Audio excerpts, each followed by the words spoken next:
두 번째 영상의 주인공은 바로 잡스입니다. 네. 잡스. 잡스. 네.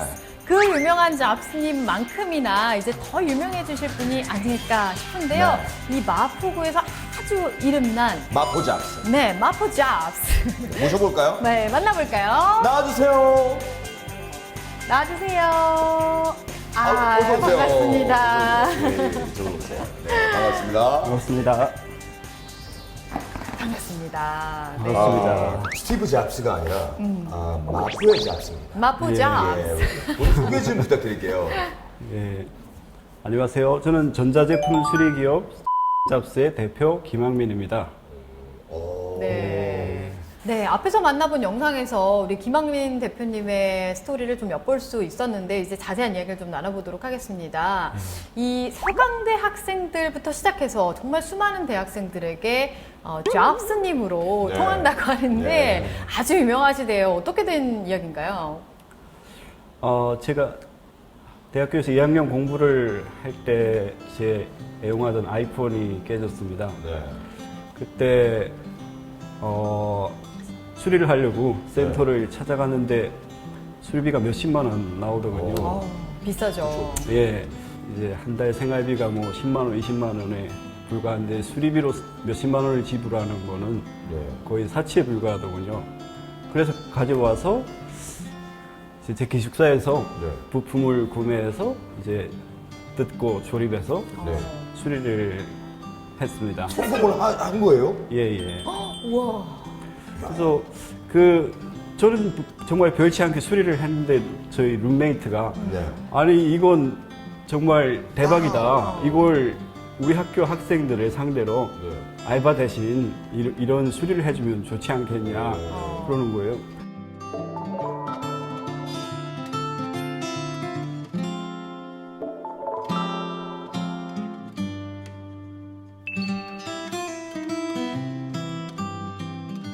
저도 이제 사과폰이 고장 난 적이 있는데요. 네. 수리하러 가니까 또 많이 기다려야 되고 좀 예.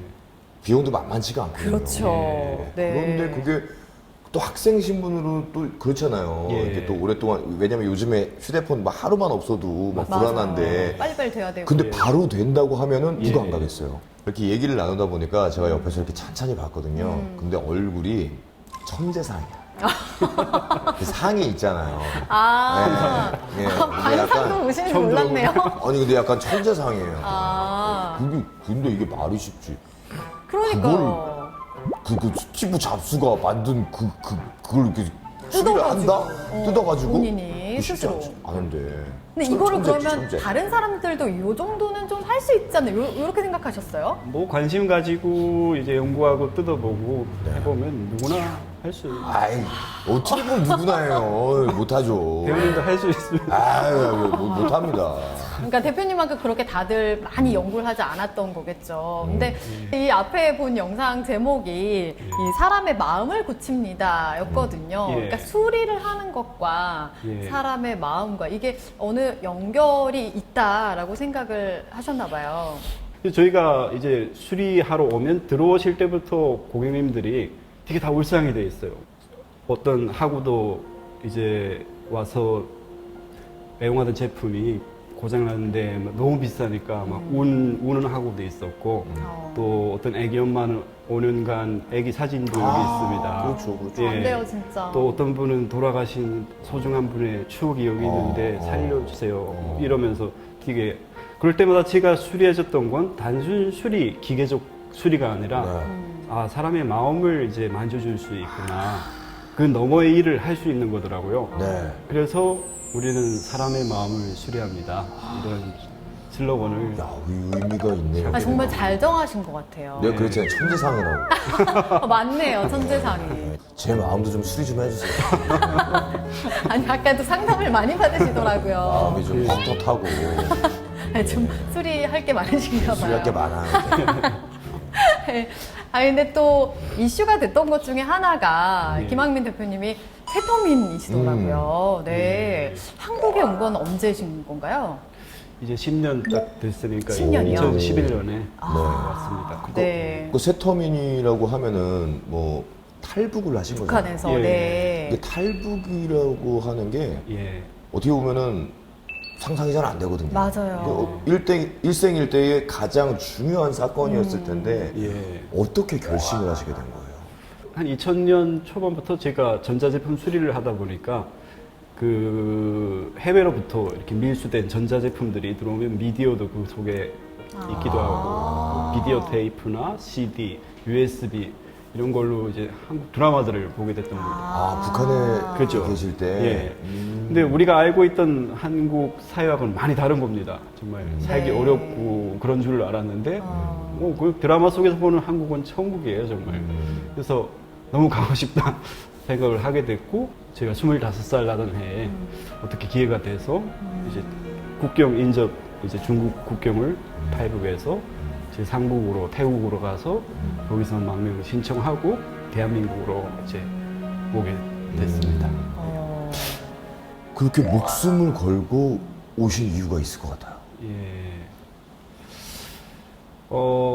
이제 북한에서는 꿈을 꿀 수 있다면 오직 약간 환상적인, 정말 이상적인, 우리가 지금 생각해보면 여기서 천국에 간다, 이런 약간 너무 이상적인 거예요. 네. 그런 꿈이 저에게는 한국에 가는 꿈이 있었던 겁니다. 어.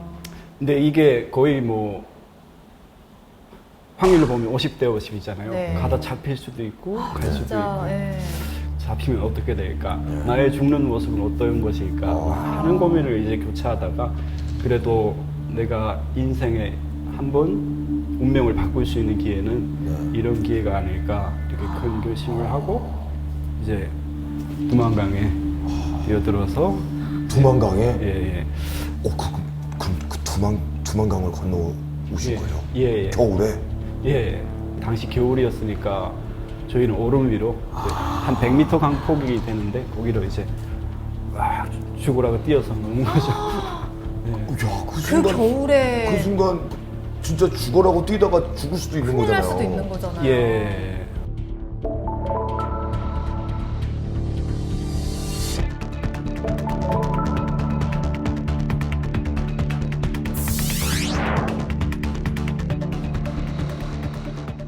그렇게 또 어려운 과정을 겪어서 어쨌든 한국에 오셨는데 처음에 오셨을 때 아무래도 너무 차이가 많이 나서 예. 좀 힘드셨을 것도 같아요. 어려움이 많으셨을 것 같아요. 그쵸. 적응하기까지가. 예. 그래도 같은 언어라마는 도움은 되지만 네. 외래어도 많고 부르는 것도 다 반대. 다른 것도 많죠. 네, 다른 네. 것도 많고 그래서 언어 차이, 그다음 억양 이런 말투도 다르고 또 경험한 것, 학교에서 배운 것, 아는 것 이런 문화 모든 게 격차가 큰 겁니다. 그러니까 제가 어디 나가서 사람들과 휩쓸리기가 어려운 거죠. 계속 다른 이제 그런 제가 자꾸 스스로 감추려고 하는 저를 노출하지 못하고 네. 그렇게 생활하다 보니까 우울증이 오더라고요. 그렇게 우울증에 시달리면서 예. 뭐 속된 말로 어떻게 보면 밑바닥까지 예. 내려간 거잖아요. 예. 그 밑바닥에서 어떻게 다시 일어설 수 있었는지 그것도 궁금해요. 예. 계기가 있었을 것 같아요. 한동안 이렇게 막 우울증에 빠져서 그냥 막 과거에 도취해서 막 슬프게 왜 왔을까 후회도 하고 막 죽고 싶은 생각도 들고 막 그렇게 빠져 살 때는 내가 어떤 모습인지 이렇게 이렇게 삼자 입장에서 볼 수 없는 거예요. 네.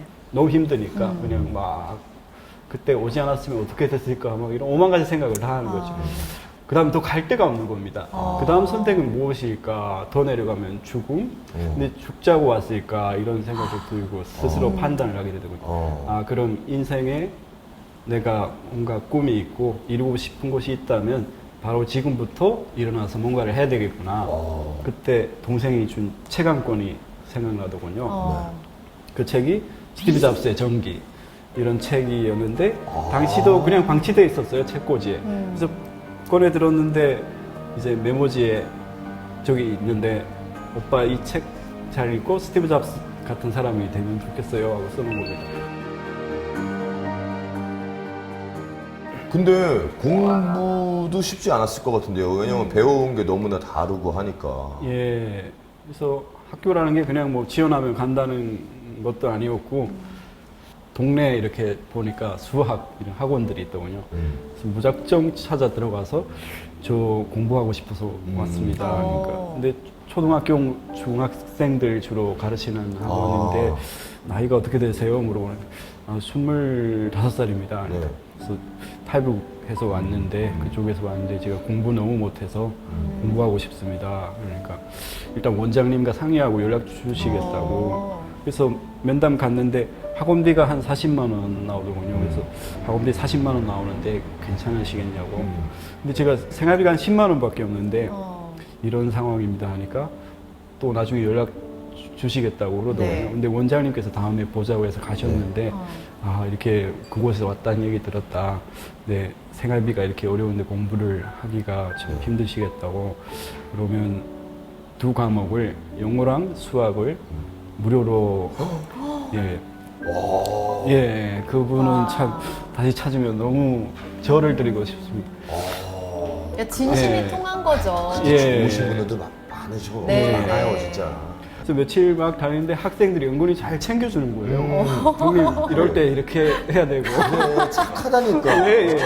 좋은 사람이 더 예. 많아요. 아니 근데 학생들한테도 어떤 예. 동기부여, 의지를 좀 더 아 가지게 선생님이 하는 그런 얘기를 해주세요. 네, 그런 계기가 됐을 것 같아요. 아, 그 학원 어딘지 진짜 우리 애를 보내고 싶네. 왜냐면 원장님도 그렇게 좋으시고 학생들도 예. 그렇게 또 좋잖아요. 네, 학생들도 네. 잘 챙겨주잖아요. 예. 아니 그 꿈을 위해서 예. 목숨 걸고 두만강을 건너 오셨고 예. 그리고 지금 이곳에 와서 꿈을 어느 정도는 이루셨어요. 예. 또 다른 꿈을 꾸실 것 같아요. 지금은. 한국에서도 보면 예지동 시계 골목에 그런 유명한 시계 수리공들도 있었고 성수동에 구두수리라는 골목도 있었고 네네. 복원하는 문화를 많이 이제 한때 유명했던 문화가 있었어요. 근데 요즘은 그런 곳들이 다 사라져가고 있습니다. 재개발로 상권이 없어지고 그런 데서 일하던 분들이 다른 데로 나앉게 되시고 직업을 잃기도 하고. 근데 저는 이런 문화를 많이 이제 장려해서 고치는 문화, 즉 복원하는 문화를 많이 살렸으면 좋겠습니다. 네.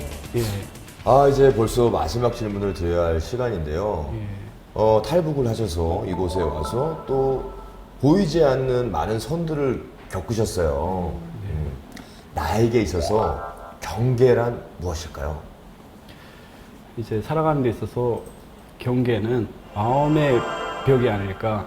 뭔가 하고 싶어서 오랜 꿈을 꿨고 실제 그곳에 노력해서 도달해 보면 그 경계점은 어려움들이 분명히 따르잖아요. 네. 근데 넘어보면 별거 아닌데 넘기 전에는 엄청 커 보이는 겁니다. 그런 가장 큰 경계가 사람이 넘지 말라 하고 표지해둔 우린 국경 같은 것도 있었잖아요. 근데 목숨을 걸고 실제 그것도 넘어보고 또 여기 한국에 와서 내 꿈을 이루는데 가로막히는 어려움들이 있잖아요. 이게 네. 다 마음의 벽이거든요.